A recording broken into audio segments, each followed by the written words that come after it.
I'd like to begin today with where you ended your dissertation. You state, beginning with ambition opens the discussion with an impetus to find commonality among Black communities with similar outcomes, and in this case, the building of an Afro-frontier town. Can we open with you telling me about the ambition of Blackdom and the building of Afrofronterism? Thank you, thank you. I'm glad we begin with ambition because that's the start of a postscript to understanding Black people in Mexico's northern frontier or the borderlands. And so that ambition becomes like a platform that is outside of notions of race, gender, species, even sometimes. So if we look at what they did, they used a proper dosage and it was a powerful facilitator of their brilliance. So when you get from it simply being ambition, I use Afrofronterism to talk about the institutionality of what they did, the building of a town site, and getting all of the proper paperwork, going through incorporation. Just those kinds of things narrow down what we're talking about when we go from ambition to Afrofronterism. And then Blackdom obviously is a grand marketing scheme, particularly at the turn of the 20th century. Thank you.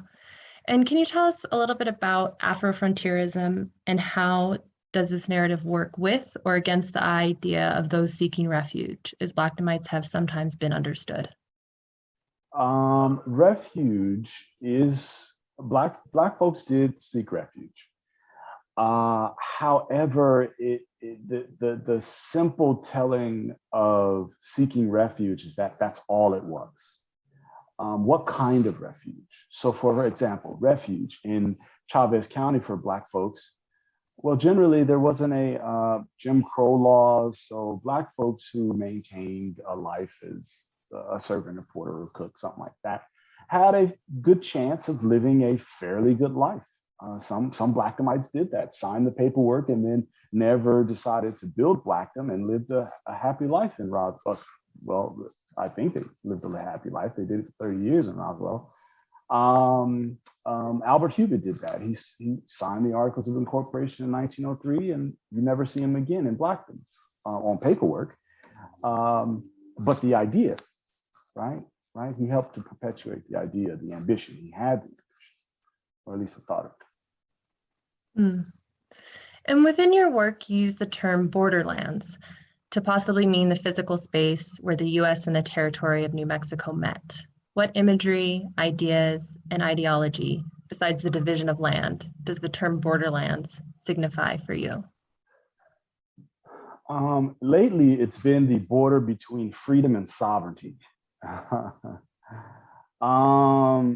Borderlands has many definitions as you've kind of alluded to.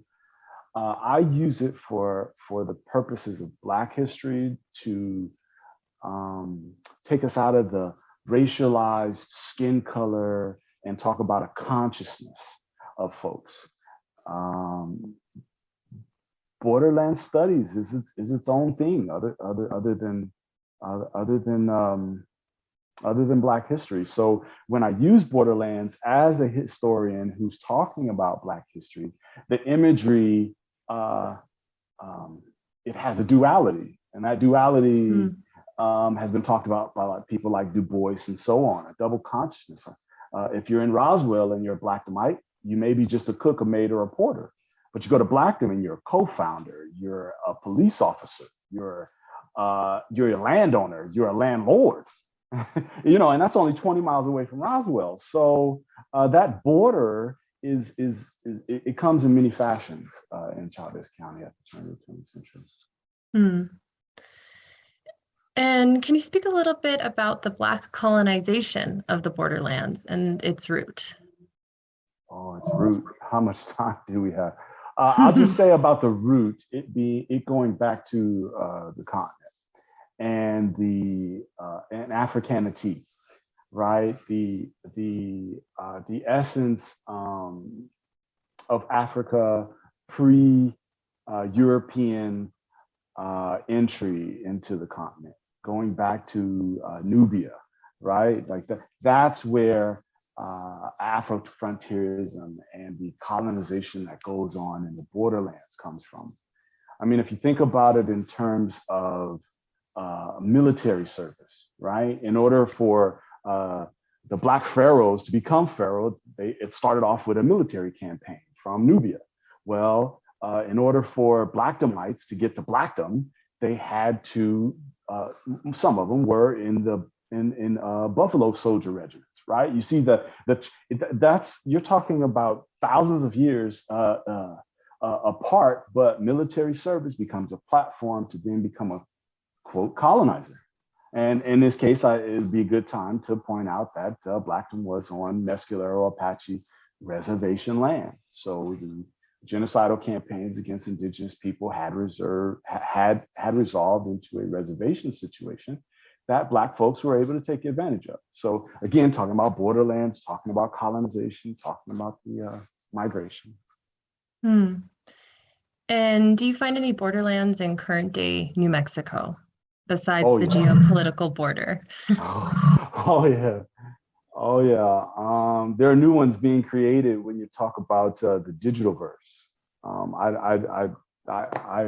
I mostly focus in on the academics and talking about Blackdom but the new border being created has to do with the development of digital spaces and the upcoming Web 3.0 and blockchain. All of this stuff is going to move into that space too. So that's why getting this history right now is a good idea, right? Before it gets into some other quote metaverse and then is talking about refuge as simply Black people running to New Mexico when they were also marketing it as a refuge, as they were okay, as they, for the most part, in Chavez County, you know?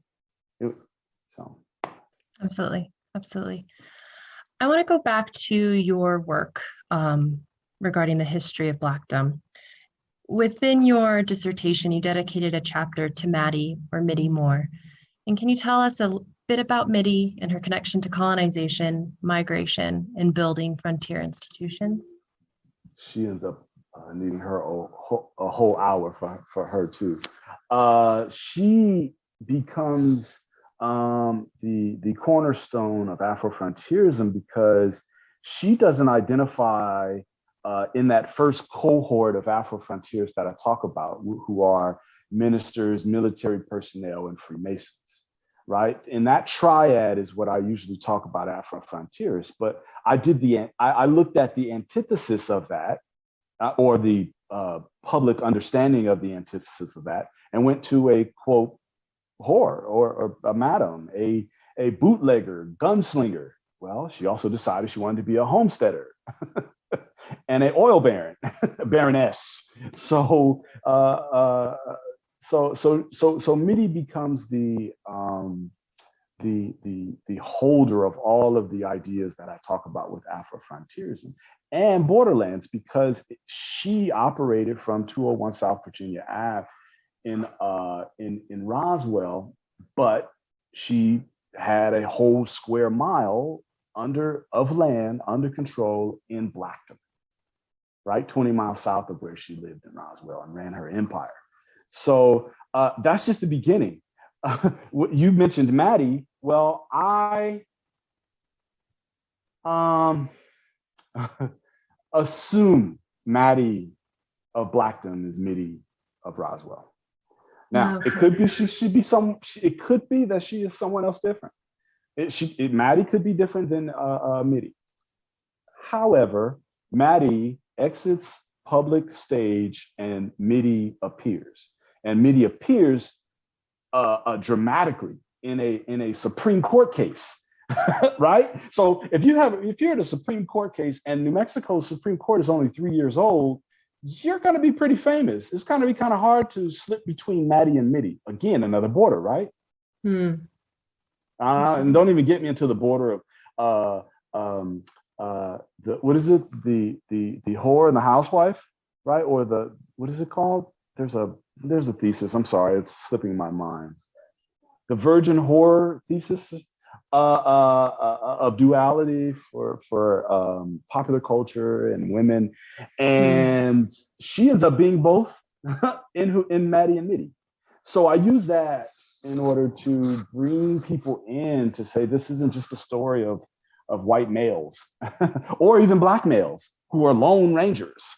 No, this is a whole group, a whole channel, a whole clan, a whole, however you want to phrase it, that was out there with ambition, together, building and adding on. And they did have some, tussle, but they worked out.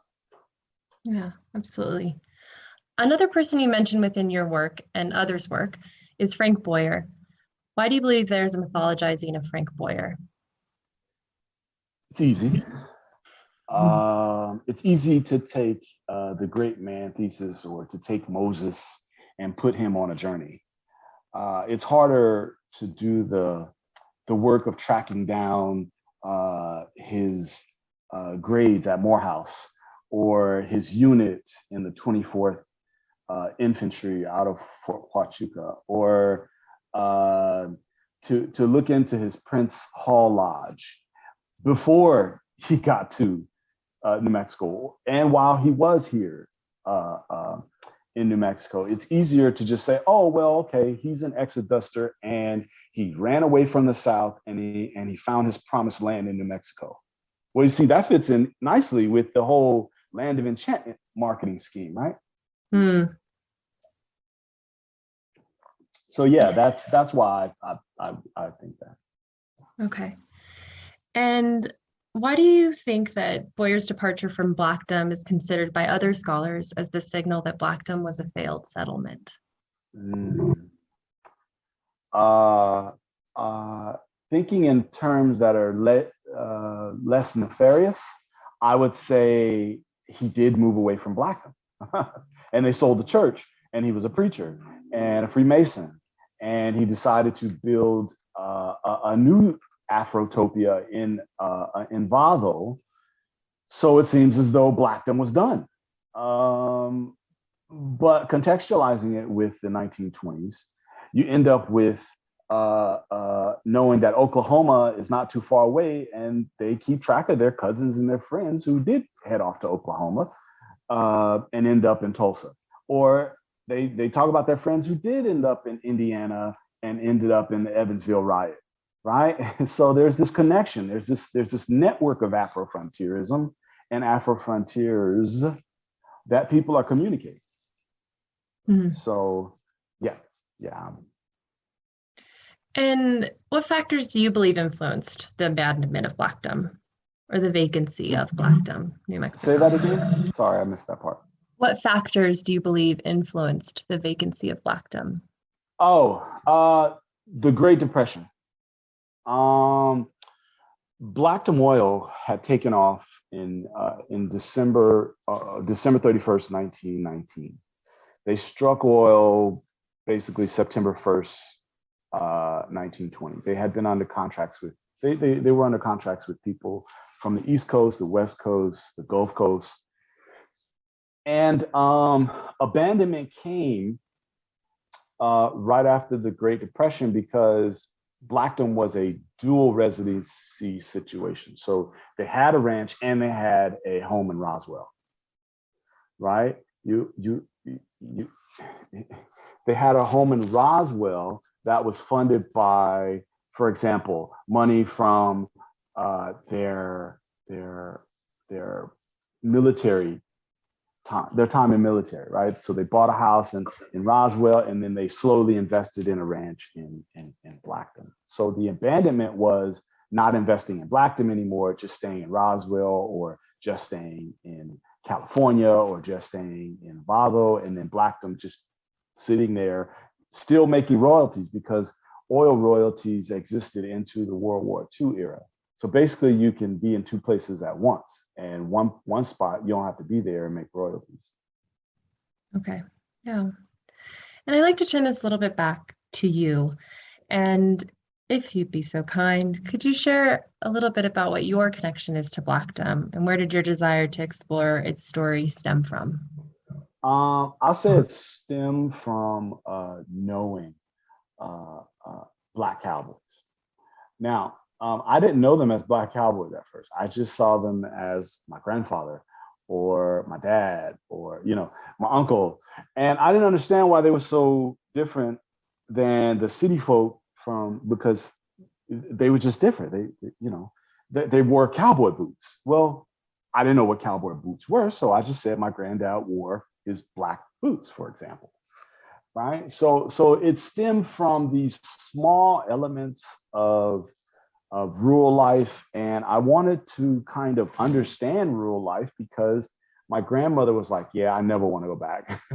she she gave up the whole rural thing. And I was like, why? I didn't quite understand. They went from Lott, Texas to Long Beach, to San Pedro. My grandfather was in the military, and that's also part of why I talk about the military, ministers and Freemasons. So my grandfather was in the military, and that's how he got to California. And so my grandfather's story kind of blends into how Blackdom functioned, using military men as part and military service as part of building Blackdom.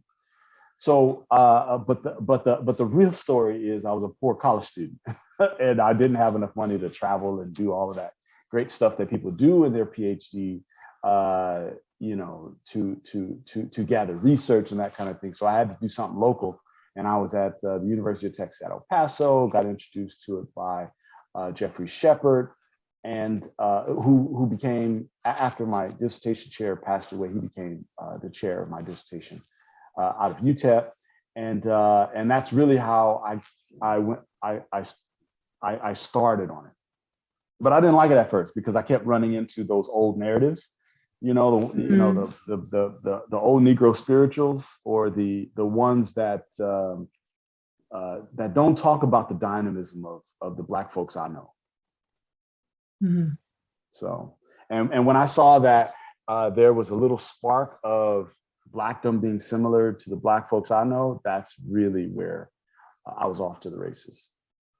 Absolutely. And how did that history and the stories that you unearthed influence your current work now?